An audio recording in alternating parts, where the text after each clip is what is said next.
শতভাগ বিদ্যুতায়নের পরেও বাংলাদেশে বিশেষ করে ঢাকায় ঘন ঘন লোডশেডিং হচ্ছে। এই তো কয়েকদিন ধরেই আজকেও 4বার লোডশেডিং হয়েছে পল্টনে।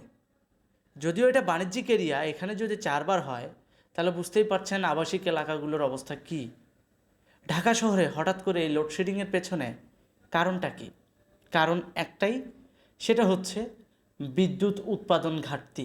পায়রা বিদ্যুৎ কেন্দ্র যেটা রয়েছে সেখানে কিন্তু টাকার অভাবে কয়লা কিনতে পারছে না। তাহলে এতগুলো টাকা লোন করে এই যে বিদ্যুৎ কেন্দ্রটি স্থাপন করা হলো, চীনের কাছ থেকে লোন নিয়ে আবার চীনা ঠিকাদারি প্রতিষ্ঠানকে দিয়েই এটা বানানো হলো, তাহলে দিন শেষে কী লাভটা হলো?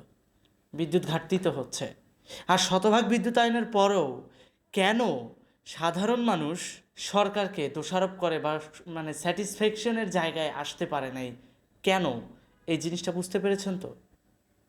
ইদানিংকালে আমাদের রাজধানীতে লোডশেডিং হওয়ার কারণে আমরা যে জিনিসটা বিরক্ত ফিল করতেছি, গ্রামের মানুষ বিগত 5-6 বছর ধরেই এটা ফেস করে আসছে। কারণ গ্রামে অতিরিক্ত হারে লোডশেডিং হয়, যেটা আগে গ্রামে হতো সেটা এখন শহরে চলে এসেছে। এর পেছনে একটাই কারণ, সেটা হচ্ছে আমরা বেশি বেশি চীনকে মাথায় তুলে ফেলছি। কেন আমরা চীনের কাছ থেকেই লোন নিয়ে আবার তাদের ঠিকাদারি প্রতিষ্ঠানকে দিয়েই বিদ্যুৎ কেন্দ্র তৈরি করব? আর এমন বিদ্যুৎ কেন্দ্র যেটা স্বয়ং সম্পূর্ণ না। ধরেন আপনি প্রতিদিন অফিস থেকে বাসায় যান, অনেকটা কষ্ট করেই যান, আপনার দৈনিক বাজেট ধরেন যাইতে আসতে 20 টাকা 20 টাকা 40 টাকা। আপনি কি করলেন?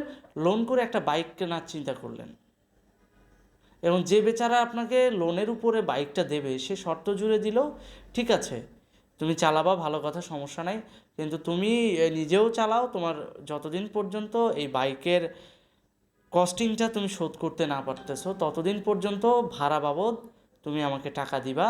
যতদিন তুমি এই পুরো টাকাটা শোধ না করতে পারতেছো ততদিন তোমাকে অফিসে পৌঁছে দেওয়ার পাশাপাশি এই বাইকটা দিয়ে আমি উবার রাইড দিব।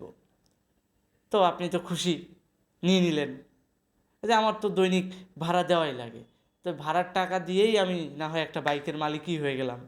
নিয়ে নিলেন বাইকটা, কিন্তু এখন তেল কে কিনবে? আপনার কাছে তেল কেনার পয়সা নেই। আপনি আবার কি করলেন? যে লোকটা আপনাকে ধার দিল বা লোন দিল সুদের উপরে, যে লোকটা আপনাকে টাকা দিয়ে বাইকটা নিয়ে দিল, তাকেই বললেন এখন তো তেল কেনার টাকা নেই, কী করব?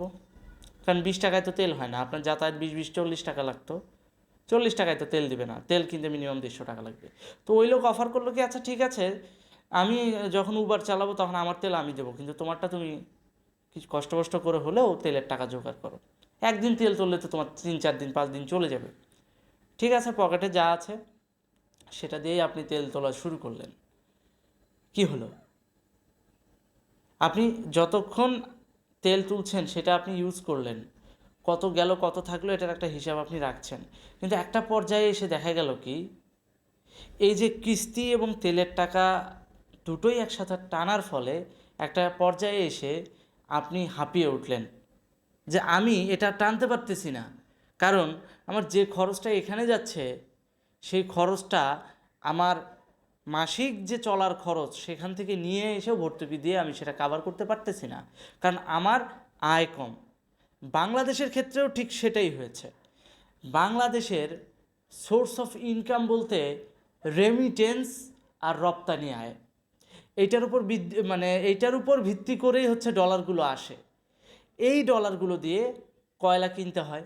তো এখন বাংলাদেশ ব্যাংক যখন দেখলো বিদ্যুৎ উৎপাদনের ক্ষেত্রে যে কয়লাটা লাগে এটা প্রতিনিয়ত কিনতে হচ্ছে, কিন্তু সমপরিমাণ রেমিটেন্স কিংবা ডলার বাংলাদেশে ঢুকছে না, টুকটাক যারা বিনিয়োগ করছে তাদের ওখান থেকে এনে আপাতত কিছু কয়েক মাস বা কয়েক বছর ব্যাকআপ দেওয়া গেলেও পরবর্তীতে এখন বর্তমান অবস্থায় পুরোপুরি ওই যে মোটরসাইকেলের তেল কেনার সামর্থ্য নাই যেমন, ঠিক তেমনি বাংলাদেশ সরকারেরও কয়লা কেনার সামর্থ্য থাকছে না। কারণ এই যে ডলার যতটুকুই আছে এটা দিয়ে যদি কয়লা কেনে তাহলে বাংলাদেশের অর্থনীতি নিমেষেই ধসে পড়বে। তবে কী হবে এখন?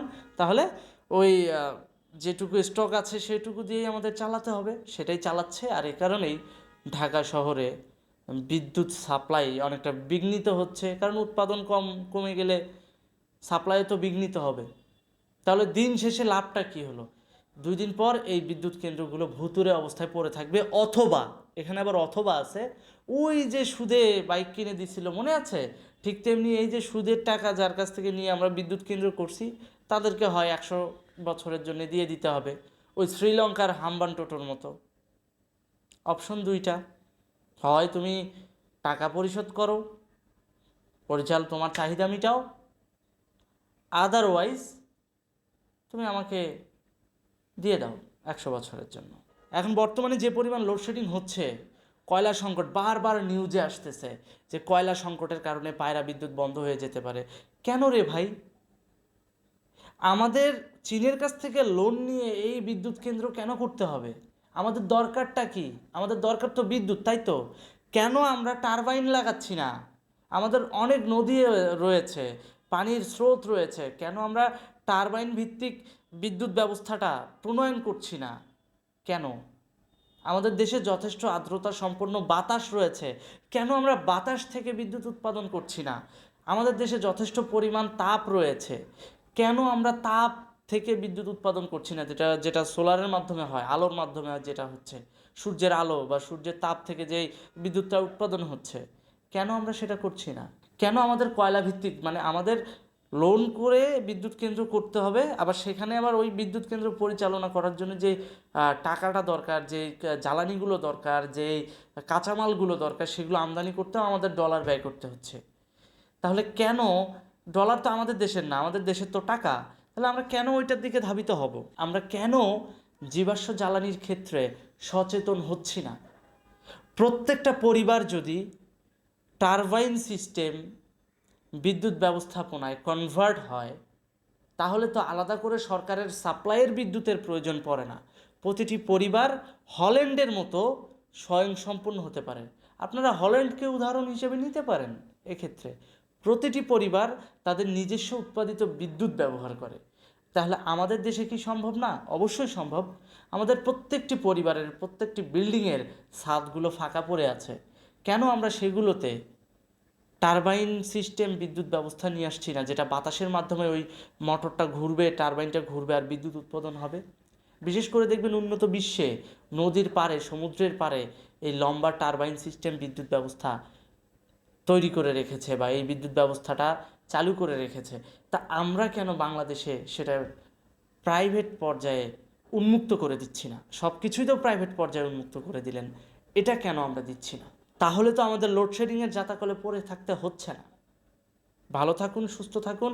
ভিডিওটি ভালো লাগলে লাইক, কমেন্ট, শেয়ার এবং সাবস্ক্রাইব করুন। আর হ্যাঁ, চীনা ঠিকাদারি প্রতিষ্ঠান এবং চীনা দাতা সংস্থাগুলোকে বেশি মাথার উপরে রাখেন না, তা না হলে ভবিষ্যতে এর প্রভাবে আপনিও জর্জরিত হবেন।